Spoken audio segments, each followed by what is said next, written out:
ಸ್ನೇಹಿತರೆ ನಮಸ್ಕಾರ. ನೀವು ನೋಡ್ತಾ ಇದ್ದೀರಾ ಗಂಗಾಧರ SKP ಯೂಟ್ಯೂಬ್ ಚಾನಲ್.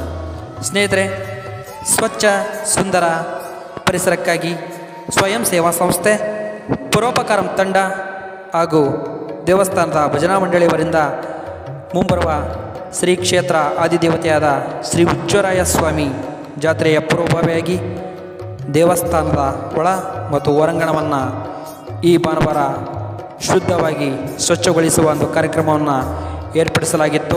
ಈ ಒಂದು ಕಾರ್ಯಕ್ರಮಕ್ಕೆ ಎಲ್ಲ ಸರ್ವ ಸದಸ್ಯರು ಕೂಡ ಆಗಮಿಸಿ ಈ ಒಂದು ಕಾರ್ಯಕ್ರಮವನ್ನು ಯಶಸ್ವಿ ಮಾಡಿಕೊಟ್ಟಿದ್ದಾರೆ. ಈ ಒಂದು ಕಾರ್ಯಕ್ರಮಕ್ಕೆ ಜಿಲ್ಲೆಯ ಸಂಸದರಾದಂತಹ ಶ್ರೀ BY ರಾಘವೇಂದ್ರರವರು ಕೂಡ ಆಗಮಿಸಿ ತಮ್ಮ ಅನಿಸಿಕೆಯನ್ನು ವ್ಯಕ್ತಪಡಿಸಿದ್ದಾರೆ. ಯಾವುದೇ ಒಂದು ವಾಪಸ್ಸನ್ನು ಯಾವುದೋ ಒಂದು ನಿರೀಕ್ಷೆಯನ್ನು ಮಾಡದೆ ಸಂಪೂರ್ಣ ಸೇವೆಯನ್ನು ಮಾಡುವಂಥ ಒಂದು ತಂಡ ಇವತ್ತು ನಮ್ಮ ಯುವಕರ ತಂಡ ನಮ್ಮ ಭಜನಾ ಮಂಡಳಿಯನ್ನು ಕೂಡ ಸೇರಿಸಿತು.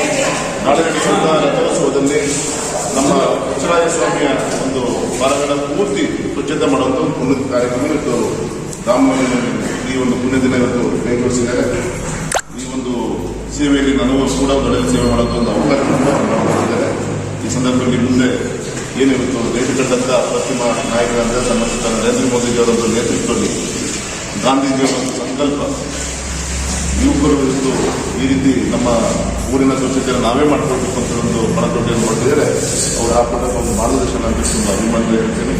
ಮತ್ತೊಮ್ಮೆ ತಂಡದ ಎಲ್ಲ ಹಿರಿಯರಿಗೆ, ಅಧ್ಯಕ್ಷರಿಗೆ, ಪದಾಧಿಕಾರಿಗಳಿಗೆ, ಎಲ್ಲ ಸದಸ್ಯರಿಗೆ ಹೃತ್ಪೂರ್ವಕ ನಾನು ಸ್ವಸ್ತಿ ಶ್ರೀಶಕೆ 1944ನೇ ಶುಭಕೃತನಾಮ ಸಂವತ್ಸರದ ಚೈತ್ರ ಶುದ್ಧ ದಶಮಿಯಂದು ಚೈತ್ರ ಬಹುಳ ದ್ವಿತೀಯವರೆಗೆ ದಿನಾಂಕ 16/4/2022ನೇ ಶನಿವಾರ ಲೋಕ ಕಲ್ಯಾಣಾರ್ಥವಾಗಿ ಅನುಚನವಾಗಿ ನಡೆದು ಬಂದ ಪದ್ಧತಿಯಂತೆ ಈ ವರ್ಷವೂ ಸಹ ಕರ್ನಾಟಕ ರಾಜ್ಯ ಶಿವಮೊಗ್ಗ ಜಿಲ್ಲೆ ಶಿಕಾರಿಪುರ ಸುಕ್ಷೇತ್ರದಲ್ಲಿ ಶ್ರೀ ಹುಚ್ಚರಾಯ ಸ್ವಾಮಿ ರಥೋತ್ಸವವು ನಡೆಯಲಿದೆ.